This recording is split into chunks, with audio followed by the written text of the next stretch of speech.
घरगुती पद्धतीचे पण मात्र चविष्ट अशा नॉनव्हेज हॉटेलच्या शोधात आपण नेहमीच असतो। माझाही हा असा शोध येऊन संपतो ते हॉटेल मधुलता इथे। या आहेत मधुलता हॉटेलच्या ओनर आणि त्यांचं जेवण बनवायचं पॅशन हे त्यांच्या प्रत्येक डिश मध्ये कळून येतं। इथे तुम्हाला मिळणार आहे पाया पाव, कोळंबी भात, बेजा फ्राय, चिकन थाळी, मटन थाळी, फिश थाळी आणि बरंच काही। छान सुंदर बघून प्रसन्न वाटावी आणि खवयांना शोभेल अशी बैठक इथे बनवलेली आहे। अगदी घरगुती वाटणाऱ्या या किचन मध्ये फक्त आणि फक्त आपली महिला मंडळी आहेत बरं का। प्युअर नॉन व्हेजिटेरियन असल्यामुळे इथे तुम्हाला अगदी फ्रेश असे मासे, चिकन आपल्या होममेड पद्धतीने बनवून दिले। मी ट्राय केले इथले चिकन फ्राय, बोंबील फ्राय आणि पॉपलेट फ्राय आणि सगळं काही एकदम कमाल होतं।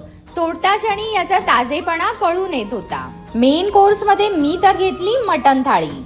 यामध्ये तुम्हाला मिळणार आहे तांदळाची भाकरी, मटन खिमा, सोलकढी, पाया सूप, मटन रस्सा आणि भात आणि यांच्या ग्रीन चिकनची तर मी दिवानीच झाली। हे तर तुम्ही एकदा येऊन नक्कीच ट्राय केलं पाहिजे। आणि या अशा मस्त जेवणानंतर गारेगार सोलकढी तर तुमच्यासाठी तयारच असणार। चला तर मग या वीकेंडचा बेत हॉटेल मधुलता मध्ये फायनल करून टाकू।